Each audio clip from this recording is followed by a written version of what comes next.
ভদ্রলোক বিদেশে থাকেন, প্রবাসী। কোন দেশে থাকেন আপনি? দুবাইতে থাকেন। স্বল্প সময়ের জন্য এসেছিলেন বাবার চিকিৎসার জন্য, কিন্তু চিকিৎসা করতে গিয়ে উনি নিজেই ব্যথার সম্মুখীন হলেন, তাই আমাদের কাছে এসেছেন হাঁটু ব্যথা নিয়ে। ওনার বক্তব্য অনুসারে ওনার যেহেতু বাবাকে নিয়ে যথেষ্ট দৌড়াদৌড়ি করতে হয়েছিল, তাই তার হাঁটুর এই দিক দিয়ে একটা ব্যথা উনি ফিল করলেন এই জায়গাতে। কেমন? তো এই তোমার বয়স কত আপনার?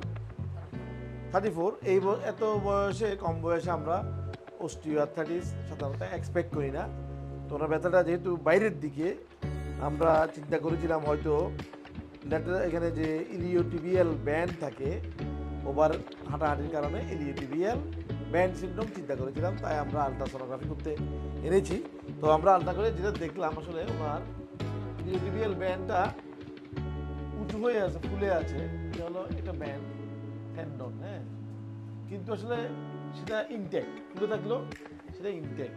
দেখা যাচ্ছে যে তার নিচের যে সফট টিস্যুগুলো, সেগুলো আমরা যখন দেখলাম, দেখেন এই যে দুইটা হাড্ডির মাঝখানে সাদা মেনিসকাসটা, এটা অনেক বেশি সাদা হয়ে গেছে, ফুলে গেছে, এবং একটা ফ্র্যাকচারও আছে। কেমন?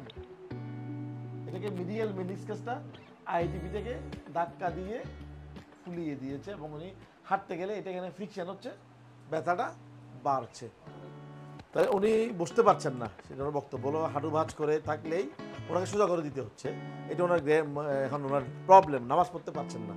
তো আমরা যেহেতু প্রবলেমটা আইডেন্টিফাই করলাম যে ওনার মিডিয়াল মেনিসকাস ইনজুরি এবং সোয়েলেন, এবং যেটা আইটিবিকে, ইলিওটিবিয়াল ব্যান্ডকে ধাক্কা দিচ্ছে। আসলে কিন্তু ইলিওটিবিয়াল ব্যান্ডের দোষ না, দোষটা হলো এই মেনিসকাসের। তাহলে আমরা এটাই বলছি যে সব হাঁটু ব্যথা অস্টিওআর্থ্রাইটিস নয়, অনেক কারণ থাকতে পারে, যেগুলো আমরা আলট্রাসোনোগ্রাফি না করলে এটা আমরা জানতেই পারতাম না।